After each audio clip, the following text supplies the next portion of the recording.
T'es prête? Tu nous ferais pas un petit sourire ce matin, hein? Tout continue à cause de vous. Ça me fait plaisir. Ça prouve que t'as chaud dans la carcasse.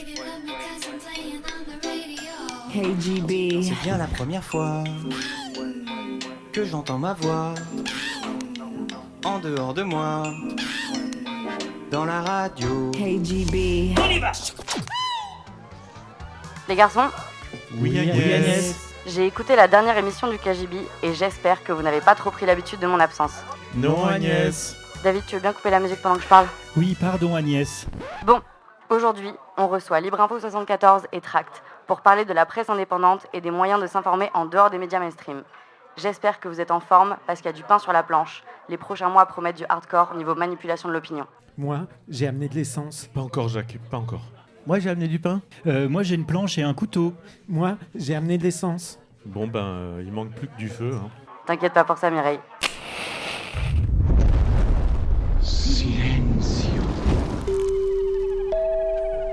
Dans l'immédiat, je vous invite à retrouver un nouveau numéro de KGB.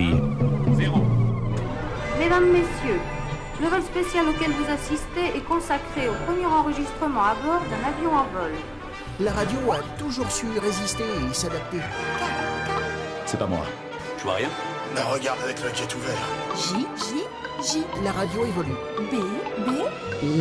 Je sais qui c'est, mais je dirai rien. Il est inutile de contrôler sa carte d'identité. Désolé, tu vas avoir un choc. C'est un oiseau? C'est un avion? KGB. KGB. Avant, je sais plus de quoi on parlait. non. Ah bon? Je me rappelle plus. C'est ainsi que j'ai conclu. Si, oui, voilà, j'y suis que j'ai conclu. La radio n'a pas dit son dernier mot.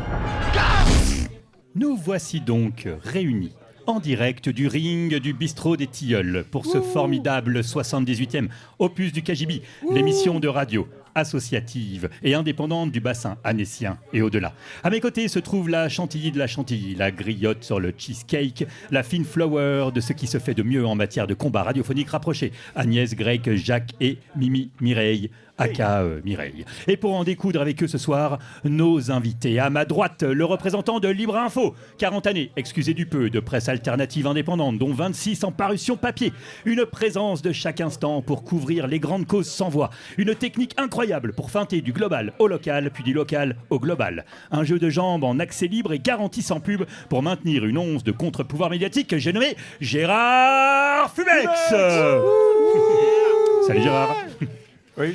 Et bon, vu que je suis pas au milieu pour des raisons techniques, encore à ma droite, le nouveau challenger, à peine sorti de l'œuf et aguerri aux techniques modernes et numériques du MMA que sont devenues l'information et ses grosses machines, facecam musclé, blog endurant, podcast agile et fanzine papier, parce que les vieilles techniques ça a quand même du bon. Je vous demande de faire un tonnerre d'applaudissements pour les fondateurs de Tract, Tract.move, représentés par Delphine qui se cache, mais ainsi que par un duo qu'il vous sera autant difficile qu'à moi de différencier, Pierre et Hugo. Ouais. Nous voici donc réunis pour un combat de titans, mais pas un combat entre nos invités, vous pensez bien, un combat pour l'information, pour l'indépendance de la presse, pour la libre parole des citoyens et de tous ceux victimes des pouvoirs politiques et économiques, afin de construire un monde où la richesse du vivant, des cultures ou des origines serait respectée, pour enfin un monde radicalement engagé, social et écologique.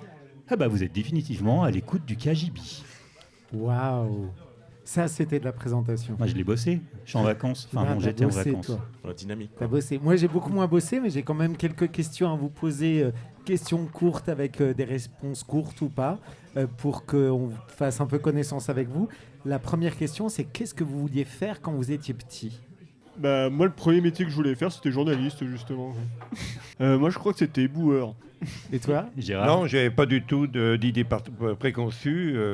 Voilà, je continuais tranquillement mon petit chemin, sans penser a priori au journalisme. Merveilleux. Et qu'est-ce qui vous a poussé, du coup, ça a été quoi le déclic pour créer un média et aller du côté de l'information et du journalisme ? Nous, après, c'était vraiment le point de départ, c'était vraiment de développer nos propres idées, nos propres visions du monde, en fait. C'est pas tellement... on en fait aussi via nos petites vidéos, c'est délivrer de l'information, mais c'était aussi vraiment délivrer nos propres messages et développer notre vision du monde, quoi. Alors, pour nous, pour Libre Info, c'est vrai que le déclic a été très, très précis. À l'époque, en 86, nous avions une association très proche des milieux locaux et on s'intéresse à la vie locale. Et on était très, frustrés par le manque d'informations sur la réalité de ce que vivaient les gens. Dauphiné Libéré, on sait qu'on ne met pas en question la qualité journalistique des journalistes, mais le ligne éditoriale fait que ce sont un média qui, pour nous, n'est pas un contre-pouvoir.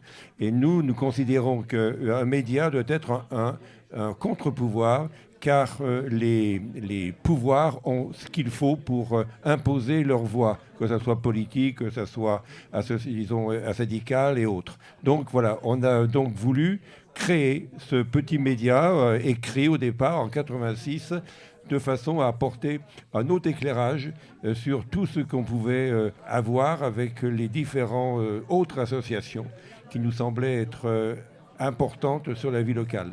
Et vous avez des modèles, des héros, soit comme médias, soit comme journalistes?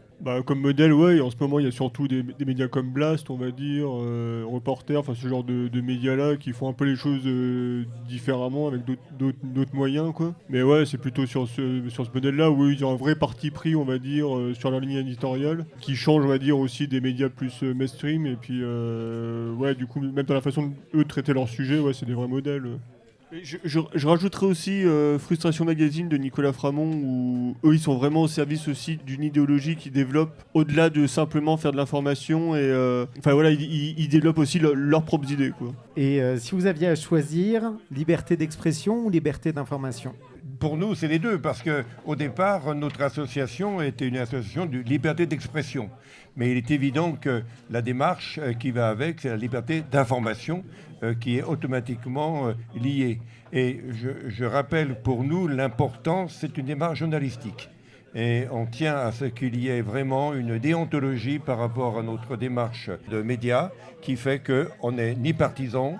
On a une ligne éditoriale, c'est évident, qui est très proche des citoyens, de l'engagement qu'ils ont sur le terrain. Et c'est important parce qu'il y a une vie énorme, extraordinaire sur le plan local, des bénévoles de tous les côtés qui font un boulot énorme, qui ne sont pas reconnus. Donc c'est évident que notre petit média a cette vocation-là d'apporter ça. Et on est en contact avec tout le milieu associatif. Alors donc les thèmes qui reviennent, on a pas mal travaillé sur les collègues de la migration en particulier, sur l'environnement, sur aussi la vie locale politique. Alors liberté d'expression ou liberté d'information? Ouais, après, est-ce que peut-être les deux sont liés, en fait pour avoir une liberté d'expression, c'est qu'il faut aussi avoir une liberté d'information, dans le sens où il faut avoir une information accessible pour se forger aussi une opinion et pour pouvoir partager des choses, entre guillemets, intelligentes, qui vont construire un débat, quoi. Et on finit avec deux petites questions un peu décalées. La première, c'est avec quel journal vous allumez votre feu? On n'a pas de cheminée, donc j'allume pas de feu, moi. Bonne solution. Et la deuxième, c'est plutôt Journal de Mickey ou Picsou Magazine? On était longtemps les deux, nous. Mais c'est vrai quand on était gamin, c'était plus ce Picsou Magazine, quoi. Agnès, je te passe le relais. Tout à l'heure, Gérard, tu parlais de déontologie journalistique, et justement, de quoi on parle exactement? C'est simplement les faits. C'est-à-dire que tout journaliste a une vocation d'apporter les faits en tant que tels. Je crois que tous les médias d'ailleurs dont on parle, qui sont proches de nous, Blast et autres, et puis aussi Mediapart, qui pour nous, à l'origine, a été vraiment une révolution sur le plan local, sur le plan national, et surtout qu'ils ont pu permettre de faire émerger des situations qui n'auraient jamais pu voir le jour depuis plusieurs années. Le Canard enchaîné en particulier apporte ça, mais les Mediapart a apporté un autre visage, et cela est essentiel pour nous. C'est des faits, et c'est là où on peut vraiment être crédible. Hugo, Pierre, vous êtes d'accord avec ça? Est-ce qu'il y a des choses que vous voulez ajouter? Ouais, on est plutôt d'accord. Nous, c'est vrai que même si on a un vrai parti pris, nous, quand on développe des idées, c'est quand même toujours appuyé sur soit des études scientifiques, des travaux de sociologues, etc. Même les personnes qu'on a eues dans le podcast, c'est souvent comme des chercheurs, des sociologues, des scientifiques. Donc tout ce qu'on essaie de développer, c'est quand même appuyé sur des faits des faits travaillés, enfin des choses qui sont vérifiées effectivement. Ouais. Après, je voulais juste rebondir sur ce que tu disais tout à l'heure sur la notion de contre-pouvoir. Moi, je sais pas comment tu la vois, cette notion-là. Nous, on est assez proche aussi de ce que dit par exemple un philosophe comme Oscar Next, où lui, il explique en gros qu'un contre-pouvoir, c'est pas seulement critiquer le haut, mais c'est organiser le bas autour d'une souffrance. Et nous, c'est ce qu'on essaye de faire. On part de notre vécu pour pouvoir développer nos idées sur une nouvelle société, quoi. Après, je sais pas comment tu le vois, toi, spécialement, la notion de contre-pouvoir. Oui, le contre-pouvoir, on peut dire qu'on a des images qui sont à l'opposé de le contre-pouvoir. On le voit aujourd'hui avec tout ce qui se passe au niveau des médias dominants, avec CNews, avec Bolloré aujourd'hui. Donc, c'est plus des médias, ce sont des organismes de propagande. Et puis, où on n'est pas d'accord, nous, avec des médias dominants, même comme le Dauphiné Libéré, c'est que le Dauphiné Libéré est un média, disons, qui n'est pas un contre-pouvoir. Il l'a pour relayer aussi au niveau institutionnel. Ça n'empêche pas le travail journalistique de nos confrères, mais néanmoins, sur le plan politique, c'est un domaine réservé. Il faut savoir que tout ce qui est de sujets politiques au niveau du Dauphiné Libéré, c'est réservé à la direction. C'est que les journalistes n'ont pas accès à ça. Donc c'est évident que là, on a vraiment, nous, une capacité de contre-pouvoir. Et en particulier, je voulais revenir sur le fait que pourquoi on a une volonté de pouvoir donner la parole à ceux qui ne l'ont pas, c'est justement parce que c'est de là où on a une perspective de changement de société. Parce qu'on ne va pas se cacher derrière notre petit doigt. C'est évident que nous, on considère que notre société qui est aujourd'hui est une société qu'il faut changer. On ne veut pas accepter d'aller dans le mur. Et de partout, c'est vraiment une impression de chaque citoyen. Mais pour avoir la possibilité de changer la société, c'est pas en affirmant aussi une idéologie. C'est de montrer que les citoyens ont des raisons pour changer les choses. En particulier, prenons le cas de la santé. L'hôpital est une catastrophe pour nous. Les gens ne peuvent plus soigner. L'éducation, au niveau de logement, c'est vraiment... En fait, on part des besoins. C'est la demande et non pas l'offre. C'est la demande, c'est que les gens sont dans une situation difficile, l'alimentation en particulier. Il y a des étudiants qui n'arrivent pas à manger ou jouer correctement. Comment on peut imaginer que nos sociétés aussi riches, aussi qui manient des milliards pour l'armement, qu'on ne puisse pas répondre aux besoins essentiels de la population? Voilà, c'est notre démarche. Et donc, pour donner la parole à ces personnes qui ne l'ont pas, comment est-ce que vous êtes organisés ? Est-ce que vous avez des rédacteurs réguliers ? Est-ce que vous avez des citoyens qui ponctuellement contribuent aussi ? Nous, on n'a pas des moyens énormes. On est libre d'accès sans pub. Ça veut dire qu'on ne vit que par des dons, éventuellement. Et ce n'est pas toujours énorme. Par contre, je tiens à dire qu'il y a eu quand même une démarche importante de subvention, et ça on va le dire. Vous savez que les radios associatives ont pu se maintenir grâce au fonds, disons, des radios associatives depuis 1981, ce qui permet à ces radios associatives de pouvoir vivre, et en particulier d'avoir des salaires pour les animateurs. Et nous, on a obtenu la même chose au niveau des médias en ligne. On a un fonds national qui est de l'ordre de 1 million d'euros par an.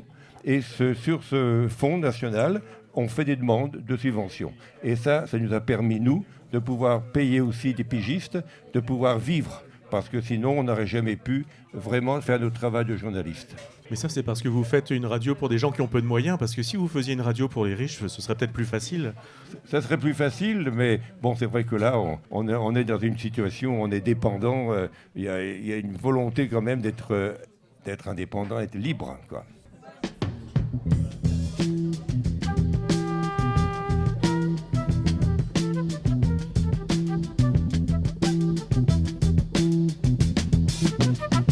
Not be able to stay home, brother. You will not be able to plug in, turn on, and cop out. You will not be able to lose yourself on Skag and skip out for beer during commercials because the revolution will not be televised. The revolution will not be televised. The revolution will not be brought to you by Xerox in 4 parts without commercial interruptions. The revolution will not show you pictures of Nixon blowing a bugle and leading a charge by John Mitchell, General Abrams, and Spyro Agnew to eat hog maws confiscated from a Harlem sanctuary. The revolution will not be televised. revolution will not be brought to you by the Schaefer Award Theater and will not star Natalie Woods and Steve McQueen or Bullwinkle and Julia. The revolution will not give your mouth sex appeal. The revolution will not get rid of the nubs. The revolution will not make you look 5 pounds thinner because the revolution will not be televised, brother. There will be no pictures of you and Willie Mae pushing that shopping cart down the block on the dead run or trying to slide that color TV into a stolen ambulance. NBC will not be able to predict the winner at 8:32 on report from 29 districts. The revolution will not be televised. There will be no pictures of pigs shooting down brothers on the instant replay. There will be no pictures of pigs shooting down brothers on the instant replay. There will be no pictures of Whitney Young being run out of Harlem on a rail with a brand new process. There will be no slow motion or still life of Roy Wilkins strolling through Watts in a red, black, and green liberation jumpsuit that he has been saving for just the proper occasion. Green Acres, Beverly Hillbillies, and Hooterville Junction will no longer be so damn relevant, and women will not care if Dick finally got down with Jane on Search for Tomorrow, because black people will be in the street looking for a brighter day. The revolution will not be televised. There will be no highlights on the 11 o'clock news and no pictures of Harry armed women liberationists and Jackie Onassis blowing her nose. The theme song will not be written by Jim Webb or Francis Scott Keys, nor sung by Glenn Campbell, Tom Jones, Johnny Cash, Engelbert Humperdinck, or The Rare Earth. The revolution will not be televised. The revolution will not be right back after a message about a white tornado, white lightning, or white people. You will not have to worry about a dove in your bedroom, the tiger in your tank, or the giant in your toilet bowl.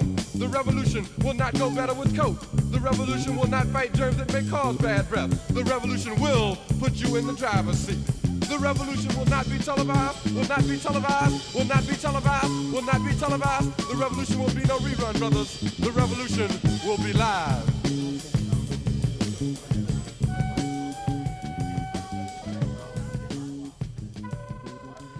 The Revolution won't be televised, nous disait Jill Scott Heron en 71, reprenant un slogan du mouvement Black Power et listant tout ce que ne sera pas la révolution. En particulier ici, elle n'aura pas le soutien de la télévision et d'autres médias de masse. David. Oui. Oui. Crache-nous ton énergie à la gueule. Ah, putain, déjà. Allez. Allez, c'est parti, jingle. 1, 2, 3, 4. Ok, bon, écoutez, ce que je propose, c'est qu'on n'a qu'à dire qu'on annule complètement cette discussion. Vous allez m'en dire des nouvelles. I'm ready!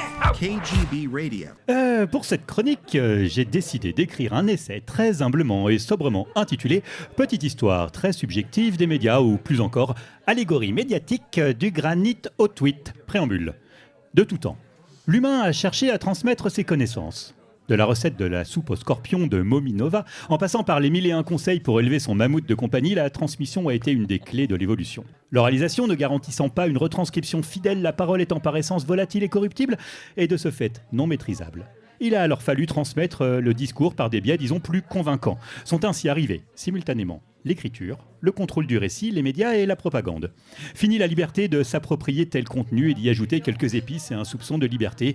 La parole officielle et pseudo-divine devint d'un coup évangile. Face à un tel succès, dopé par une volonté toujours renouvelée de laisser une trace sur cette terre, l'humanité a alors assisté à cette magnifique épopée, partant de la gravure sur pierre où l'on prenait le temps de réfléchir avant de buriner, à l'ère du tweet compulsif, rédigé, avec un peu de chance, entre 2 bouchées de salade, sinon entre la petite et la grosse commission. C'est dire l'importance et le temps qu'on peut accorder au message de nos jours. Au passage, la diffusion de masse est devenue possible grâce à ce bon vieux Gutenberg et son imprimerie qui a permis de produire le premier best-seller de fiction de l'histoire humaine. En sortant le texte sacré du scriptorium des moines pour le mettre sous presse, l'imprimerie n'a pas seulement diffusé la connaissance. Elle a surtout figé le récit. Elle n'a pas seulement tué la variante locale, le grain de sel du conteur de village, elle a imposé une version standardisée et centralisée. C'est la naissance de la communication de masse et par extension de la capacité de contrôler l'opinion à grande échelle. Puis est arrivé le 19e siècle et sa petite presse. Le renouveau du droit à l'information allait enfin redevenir accessible. Mais quelques misanthropes, un peu trop rapidement, découverent que le sang et le scandale se vendaient beaucoup mieux que le papier journal. Pour vider les stocks de papier, il valait mieux une tête coupée, un complot fomenté ou une guerre fraîchement cuisinée. Les faits sont devenus une option facultative et un simple décor pour habiller des titres racoleurs destinés à faire vibrer la ménagère et le bourgeois. C'est là l'âge d'or du journalisme jaune, où l'on invente des guerres pour booster les tirages, un pur délice d'éthique. À l'époque, on pensait naïvement que diffuser le savoir allait libérer les peuples. On a surtout libéré la capacité de propager des rumeurs de village à l'échelle continentale avec une efficacité redoutable. Mais ce n'était sans compter sur les avancées technologiques et les véritables chefs-d'œuvre de l'abrutissement collectif qui en découlèrent. La radio, suivie de près par sa grande sœur hypnotique, la télévision. Et soudain, plus besoin de savoir lire. Il suffit de s'asseoir et de laisser les ondes laver délicatement votre temps de cerveau disponible. La messe du 20h est devenue le nouveau culte, avec ses présentateurs, au brushing impeccable, nous expliquant quoi penser entre deux publicités pour de la lessive. Le média de masse a réussi ce tour de force, transformer des citoyens avec des opinions en une audience servile avec des pulsions d'achat. La suite n'est que trop prévisible, avec Internet et les réseaux sociaux. Désormais, la vie de ton oncle boulanger complotiste a autant de poids que celui d'un prix Nobel, et l'algorithme veille jalousement à ce que vous ne lisiez que ce qui vous conforte dans votre propre ignorance. On nous avait promis l'agora universelle, on a fini dans une fosse à commentaires nauséabonds où l'indignation se mesure en pouces bleus et en clics. Aujourd'hui, l'information nous submerge comme une marée de boue numérique. On cherche à capter l'attention, cette ressource plus précieuse que l'or que les géants de la tech siphonnent, pendant qu'on regarde des vidéos de chats ou des polémiques politico-culinaires futiles et stériles. Les médias de masse ne nous ont pas rendus plus intelligents, non. Ils nous ont juste donné l'illusion d'être au courant de tout alors que nous ne comprenons plus rien à rien. Dans le flux d'un fil d'actualité décousu, une analyse géopolitique profonde a le même poids qu'une photo de tartine renversée ou qu'une insulte anonyme entre bons voisins vigilants. Au fond, n'est-ce pas là le grand drame de cette évolution ? Nous avons libéré le message et la parole, mais nous l'avons enchaîné à la tyrannie de l'instant. Plus l'outil de transmission devient performant et plus le message semble s'appauvrir. On ne cherche plus à transmettre pour l'éternité, mais pour l'immédiateté. On ne veut plus laisser une trace, on veut susciter un écho, une réaction, une émotion, quitte à ce qu'elle s'éteigne dans la seconde qui suit. D'ailleurs, je vous quitte sur ces mots. Alors n'hésitez pas à liker ma chronique, à mettre un pouce bleu et à vous abonner. Fin de la retransmission. It's the power to arouse curiosity. Tu dis des bêtises. KGB Radio. Alors, chers invités, petite réaction. Vous êtes côté média vidéo de chat ou plutôt, comme disait Gramsci, que le journaliste doit être un persuadeur permanent? C'était très très cool, toute cette historique un peu de l'évolution des médias et des médiums. On avait dit que tu devais dire que c'était super bien. C'était super bien. Merci. Ouais, non, c'était très cool. Et puis, on a bien compris aussi tout le message sur l'infobésité qu'on a un peu en ce moment, donc c'était chouette. Ouais. Infobésité, vous avez entendu? Joli mot. Merci. Moi, j'aimerais bien, Pierre et Hugo, que vous me parliez un petit peu de Tract. Qu'est-ce que c'est et comment ça a été créé? Du coup, ça a été créé, officiellement, ça a été lancé en octobre 2025. C'est ce qu'on appelle, nous, plutôt un média citoyen, mais est-ce que c'est vraiment le cas? En tout cas, nous, on développe effectivement nos propos, et puis avec l'aide aussi d'autres personnes. En termes de format, nous, on est plutôt parti à la base. À la base, c'était un podcast qu'on a repris sous le nom de Tract. Nous, on essaie derrière plutôt de décrire en fait un peu les effets néfastes de la société actuelle et puis à la fois de proposer une autre vision. Alors nous c'est sûr que c'est plutôt une vision qui est plutôt tournée sur tout ce qui est plutôt anticapitalisme, décroissance, ce genre de choses. Et à la fois du coup après on a développé un peu d'autres médiums, notamment le fanzine, ce qui permet aussi d'avoir un support papier qui est un peu plus facile aussi à diffuser. Je sais que c'est un peu ce que tu disais là, sur Internet, il y a beaucoup de choses et c'est aussi dur d'être diffusé sur le web, il y a tellement d'informations maintenant qui circulent. Le fait d'avoir le fanzine, ça permet vraiment, en plus de le diffuser dans les endroits où on veut le diffuser et puis de toucher la cible, on va dire, qu'on veut, c'est plus facile un peu à gérer quelque part. On peut le trouver où justement ? Alors il y a notamment dans les différentes boîtes à livres de David. Circuit court. On l'avait aussi diffusé, on en avait mis dans des boîtes à livres aussi à Annecy, ça avait plutôt bien fonctionné. Et après on l'a envoyé on a constitué tout un réseau de bibliothèques militantes ou des librairies militantes. On en a envoyé donc un peu partout en France, à Paris, en passant par Paris, Bordeaux, Strasbourg.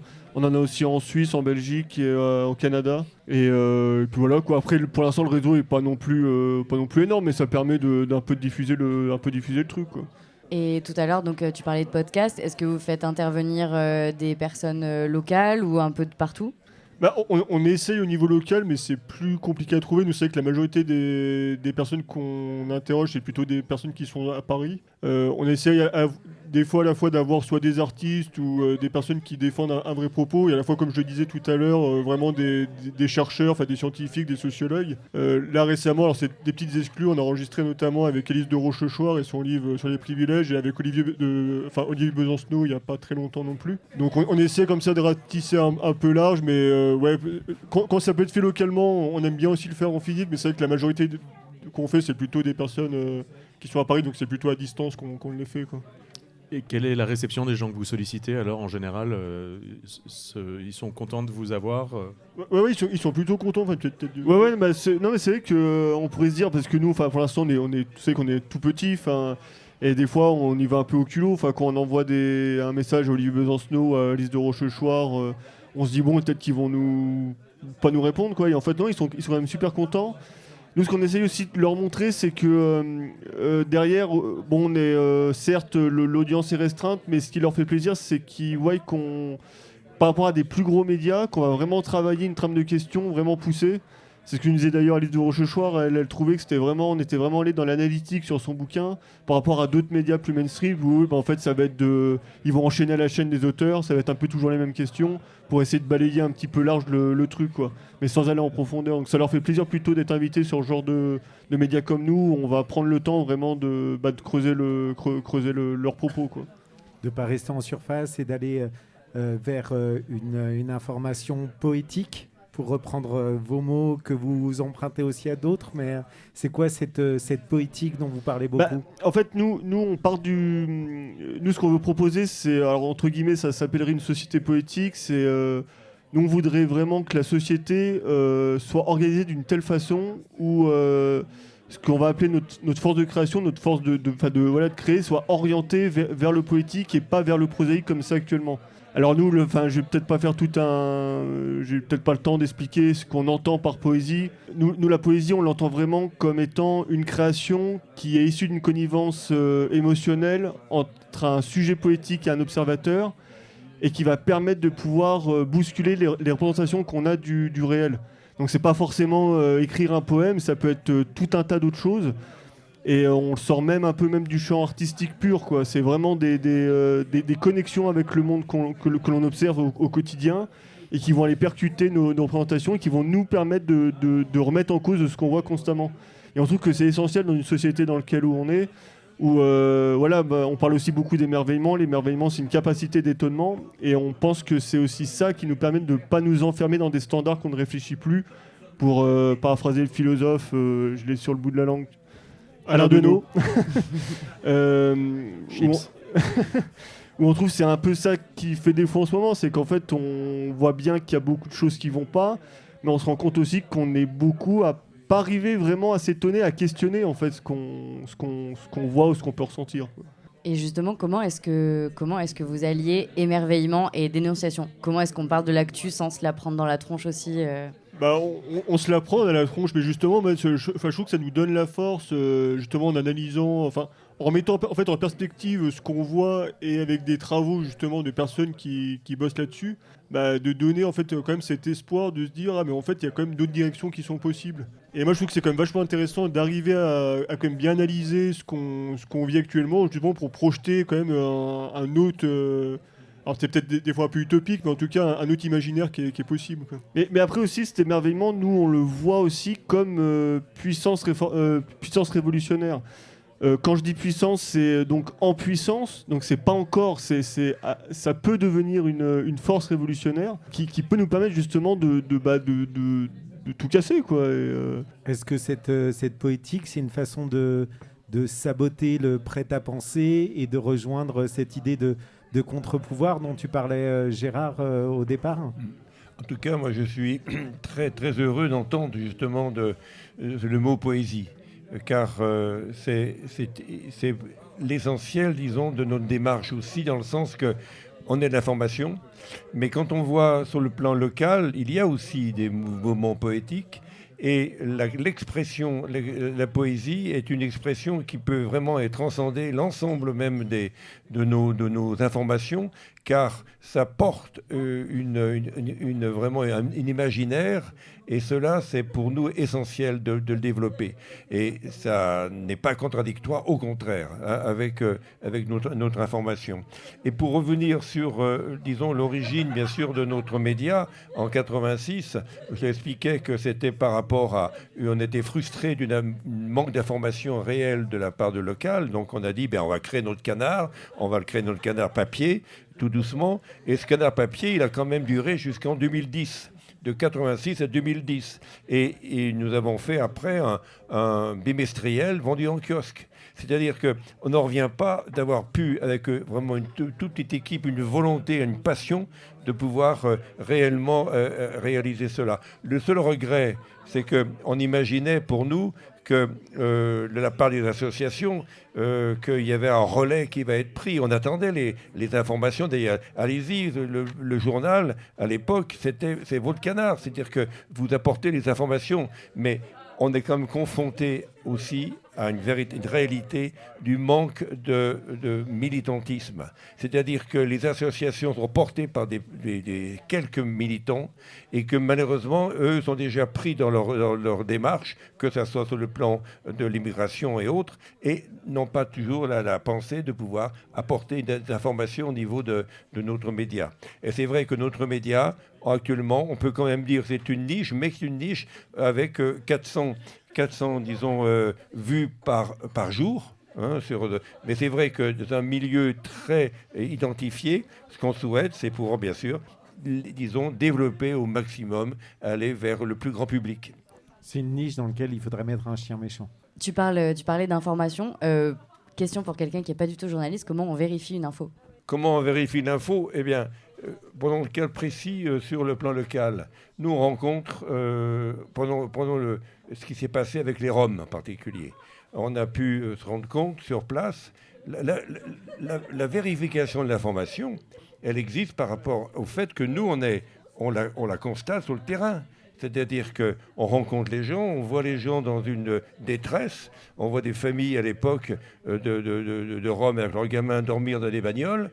Les gamins, ils les lavaient à la fontaine publique pour aller à l'école. Et cela, nous, c'était essentiel de pouvoir montrer ce qui existe. Et surtout qu'il y a des militants de la Ligue des droits de l'homme, il y a aussi des mouvements aussi humanitaires qui existent, qui apportent leur soutien. Et on a besoin de pouvoir les mettre en valeur. Parce que ce qui est quand même paradoxal, c'est que l'État, le gouvernement, c'est leur boulot. C'est leur boulot. Les MNA, les jeunes qui arrivent, disons, les mineurs non accompagnés, par exemple, eh bien, sont mis à la détresse. C'est que, heureusement qu'il y a des associations qui s'en occupent. Mais l'État, tranquille, bon, c'est parfait, il y a des associations qui font le boulot qu'on devrait faire nous. Et ça, il faut vraiment dire que c'est un manque, c'est une démission de l'État par rapport à la situation sociale. Place maintenant au rappeur Immortal Technique, expliquant qu'il préfère vendre moins en indépendant qu'en signant sur une majeure pour être sûr de garder la liberté d'écrire ce qu'il veut et de le sortir comme il l'entend. Freedom of speech.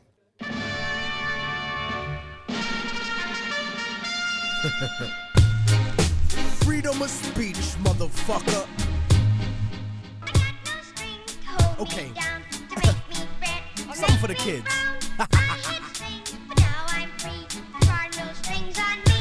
Step in the club smoothly with the L in my hand. Bitches know that I'm a freak, like the Elephant Man. Intelligent plans, fuck a record deal. I want development land with my benevolent clan. And that's the reason that I only trust my fam. 40,000 records sold, 400 grand. Fuck a middleman, I won't pay anyone else. I'll bootleg it and sell it to the streets myself. I'd rather be that than signed and stuck on a shelf. And because of this, executives try to diss me. Racism frozen in time like Walt Disney. And now they say they want to get me signed to the majors. If I switch up my politics and change my behavior, trying to tell me what the rhyme about over the beat. Bitch niggas that never spent a day in the street. But I repeat that, nobody can hold my reins. I put the truth on tracks, nigga, simple and plain.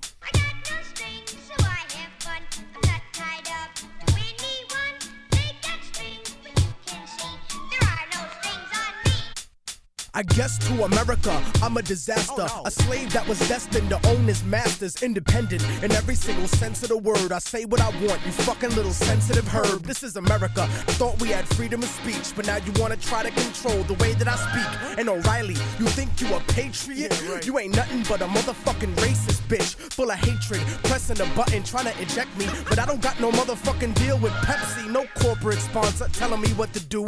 Asking me to tone it down during the interview. trying to minimize the issue, but I'm keeping it large. I love the place I live, but I hate the people in charge. Speaking is hard when you got strings attached, so I'ma say it for you, cause I don't got none of that. And if you didn't understand what I spit at your brain, hey yo son, let this little nigga explain.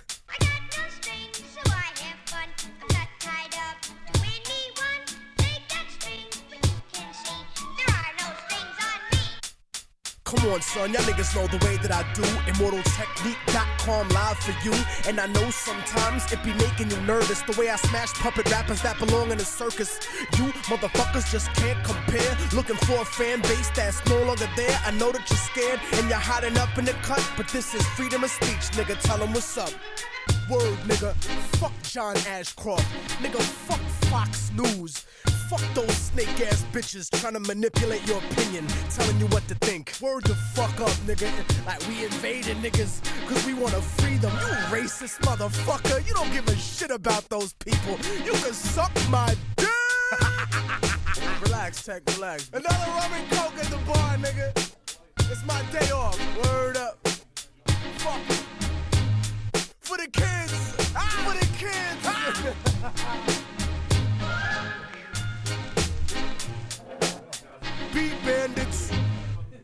Freedom of speech. Quelle meilleure introduction pourrait exister pour lancer Mireille, la liberté du discours avec une pointe de surréalisme en plus. Mireille, ma Mimi, c'est à toi. Libre.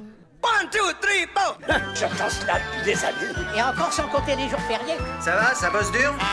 Non. I'm ready. KGB Radio. KGBiste, KGBiste, je suis tellement heureux d'être encore parmi vous aujourd'hui.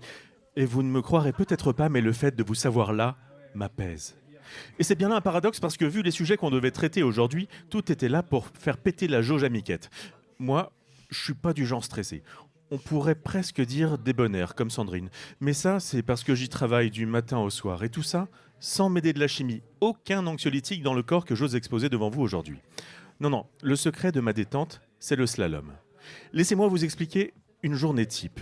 6h55, premier réveil, pas de buzzer, on met de la musique. Moi, j'ai choisi Gillian Hills. Zou bisou bisou. Pas de violence, y a pas d'urgence. En 4 centièmes de seconde, plus vite qu'il ne faut de temps à XOR pour enfiler son armure, je coupe le son.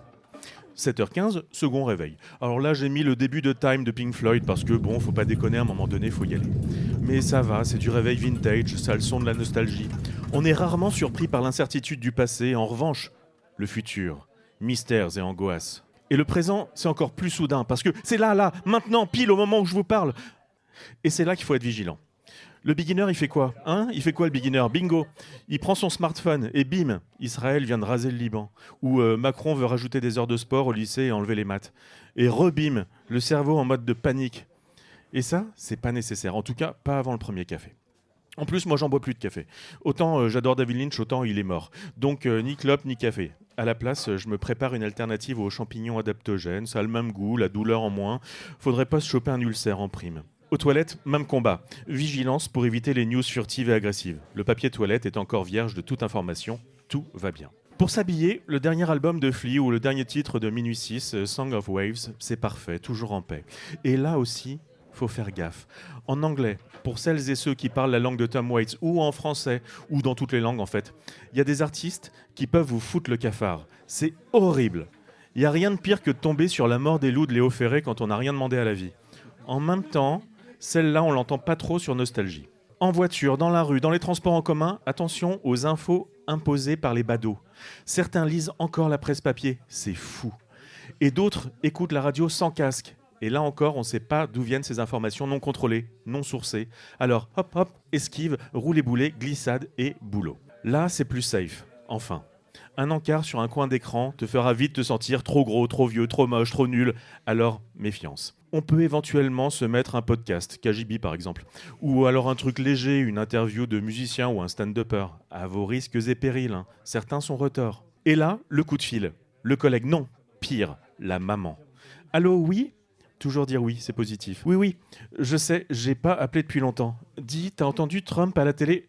Hop, on raccroche.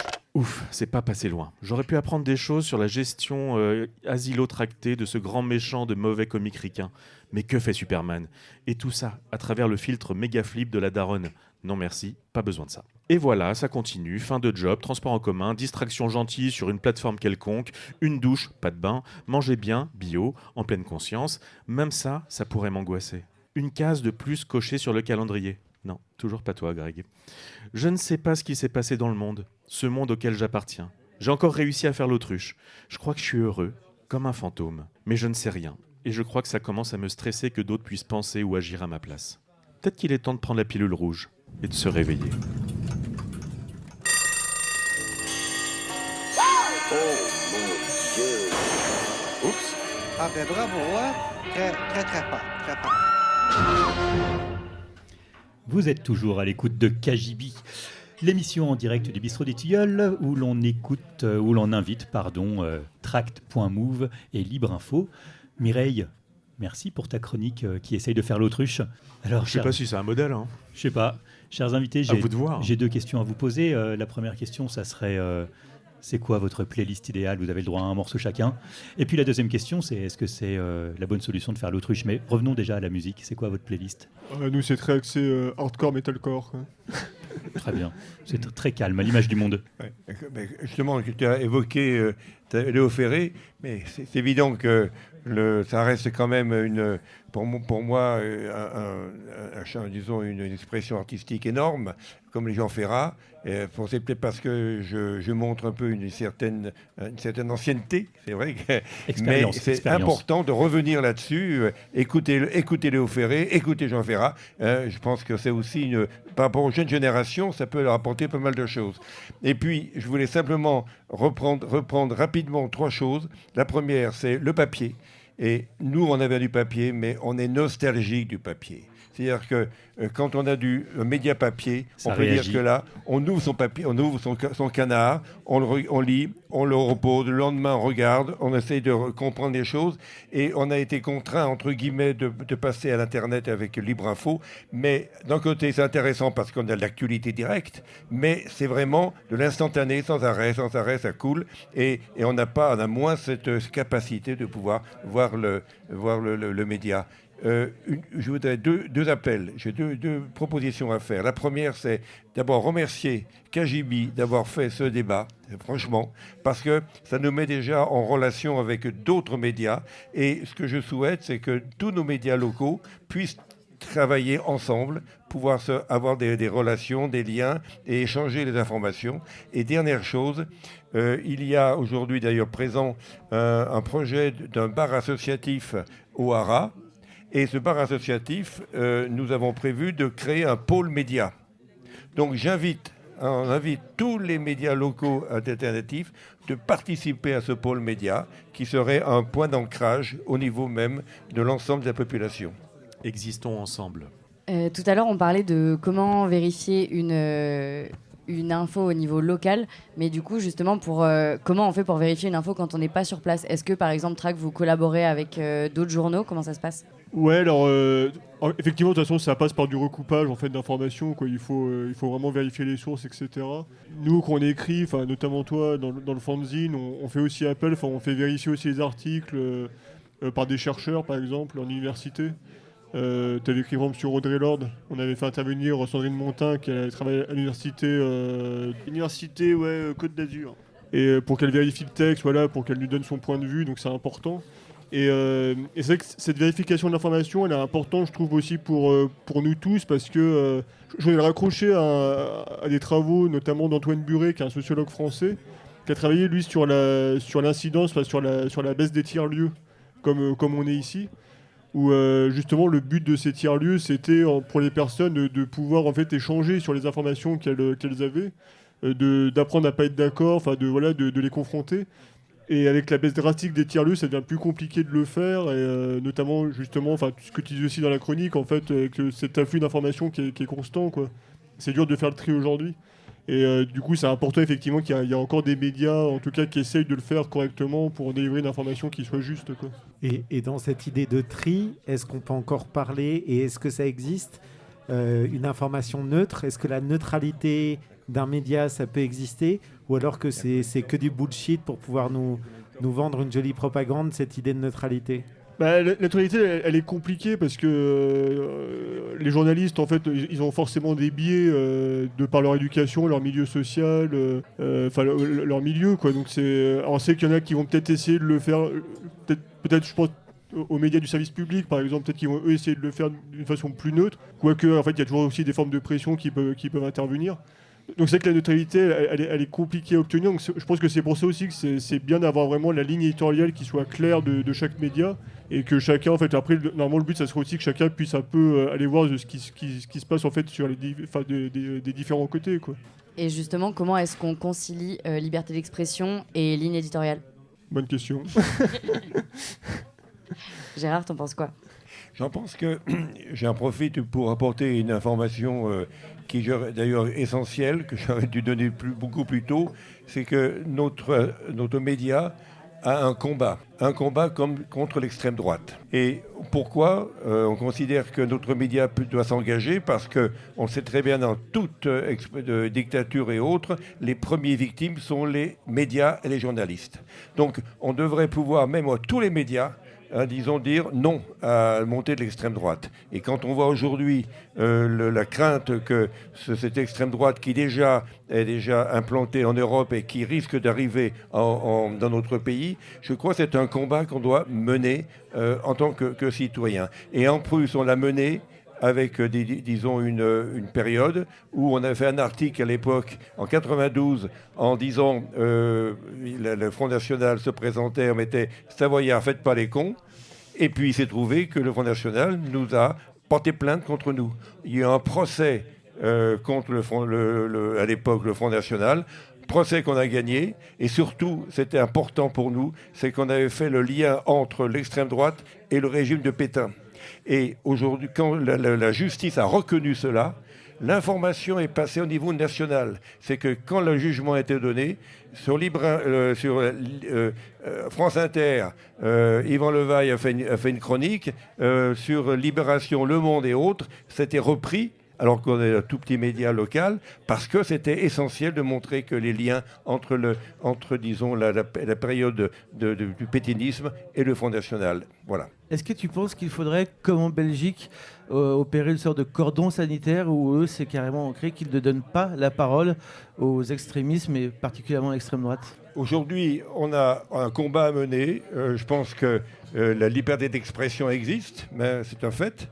Simplement que c'est pas à nous à décréter, disons, que telle ou telle possibilité, telle ou telle interdiction. C'est l'ensemble des citoyens qui doivent s'exprimer et qui fassent pression.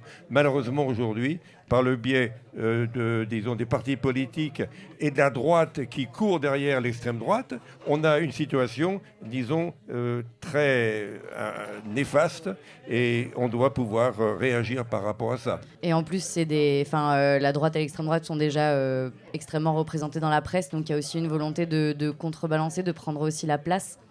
Oui. Mais de toute façon, malheureusement, les milliardaires sont là et imposent. On a vu dernièrement avec Bolloré et puis l'éditeur Grasset, la société, disons, d'édition, quoi. Donc, on est aujourd'hui dans une situation où il y a je crois que c'est difficile à lutter parce que les gens vont sur ces médias, et donc l'importance de nous soutenir. Oui, puis il y a cette notion aussi de concentration verticale, c'est ce que tu disais. Maintenant, effectivement, ils possèdent à la fois les médias, mais aussi toute la chaîne, bientôt les cinémas, mais aussi toutes les boîtes d'édition, etc. Donc, et le chiffre, je sais plus, c'était 9 milliardaires qui ont 80% en gros des médias. Donc on voit le poids en fait qu'ils imposent là-dessus, quoi. D'où l'importance de pouvoir développer tout ce qui est artistique, tout ce qui est culturel, et en particulier le cinéma indépendant. Il y a aussi une capacité de pouvoir réagir, réfléchir, et ça, il faut pouvoir le développer. Oui. Tu parles dans la présentation de ton média, Gérard, de beaucoup d'éducation populaire. Elle est au fondement de la création de ton média, je crois, cette notion d'éducation populaire. Oui.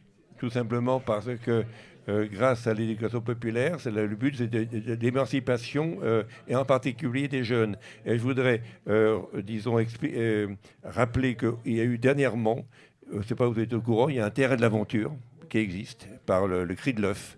Il y a eu un événement qui s'est passé il y a quelques jours, on va relayer dans le Libre Info, et des jeunes, des enfants viennent librement pouvoir s'exprimer et jouer. Et ça, c'est l'éducation populaire qui permet à faire que les enfants puissent s'exprimer indépendamment des contraintes, des pouvoirs, même des familles et des parents. Et vous, Pierre et Hugo, cette notion d'éducation populaire, c'est quelque chose qui vous parle, ou alors vous êtes à un tout autre endroit? Je sais pas si nous, ce qu'on fait, c'est de l'éducation populaire, je pense pas. Nous, ce qui est important, c'est de vraiment montrer que les gens doivent réapprendre via des espaces alors ça peut être des espaces médiatiques, comme on est en train de discuter, qu'ils puissent reconsidérer leur vie comme des expériences politiques totales, quoi. Et donc voilà, je sais pas si ça répond tout à fait à la question. On s'en fout de répondre aux Pas questions. certain. Est-ce qu'il y a aussi, ne serait-ce que, est-ce que donner l'exemple, ce serait pas déjà un bon premier pas? Ouais, après, est-ce qu'on donne l'exemple aussi? J'en sais rien, quoi. Si on veut aller plus loin, je rappelle que bientôt au mois de mai, il y a les Glières. Il y a un grand rassemblement de l'ensemble des mouvements d'éducation populaire aux Glières à Torrent. Et je vous recommande que c'est un lieu justement de réflexion et de pouvoir porter un message. Greg, t'as une version de metal hardcore de Léo Ferré? Malheureusement, j'ai pas ça en stock, mais j'ai un titre de Muddy Waters, issu de son album Electric Mud, sorti en 68, et qui le voyait s'éloigner de ses racines blues originelles, avec un nouveau groupe et une direction plus psyché, propre à l'époque. Un album qui a laissé sur le carreau une partie de ses fans puristes de blues, mais qui inspirait par exemple Jimi Hendrix avant de monter sur scène, en écoutant particulièrement ce titre, Herbert Harper's Free Press News.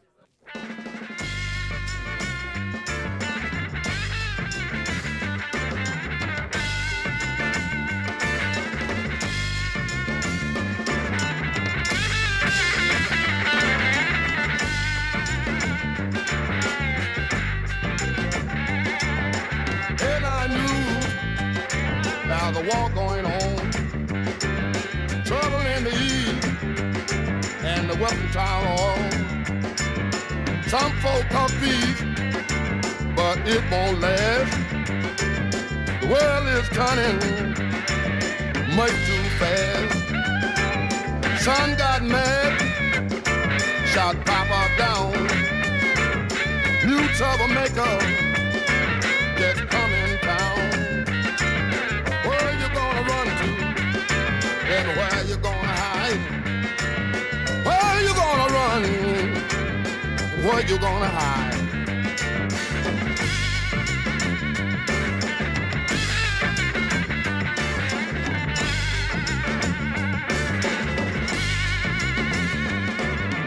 Don't hold it against the president, because some folk vote and some folk can't.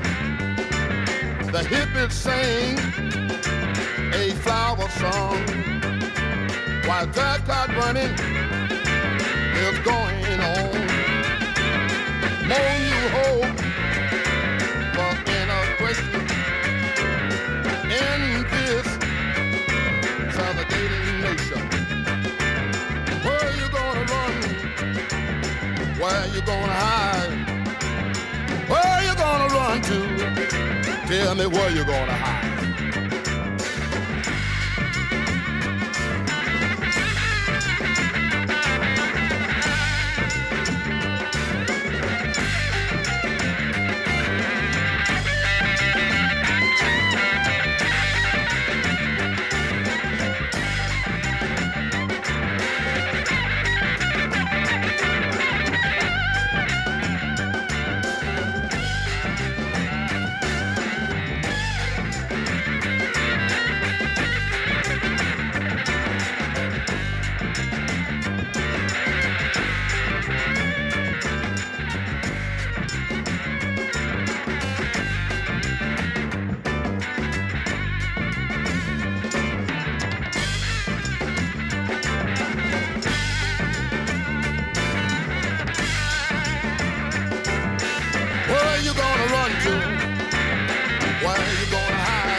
you gonna hide?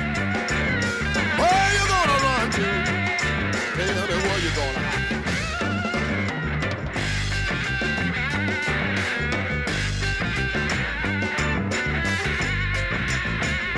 No place to hide. No place to hide. Where you gonna run to? Tell me where you gonna hide? Where you gonna run? Where you gonna hide? No place to run to. Tell me where you gonna hide? Where you gonna run? Where you gonna hide? No place to run. No place to hide.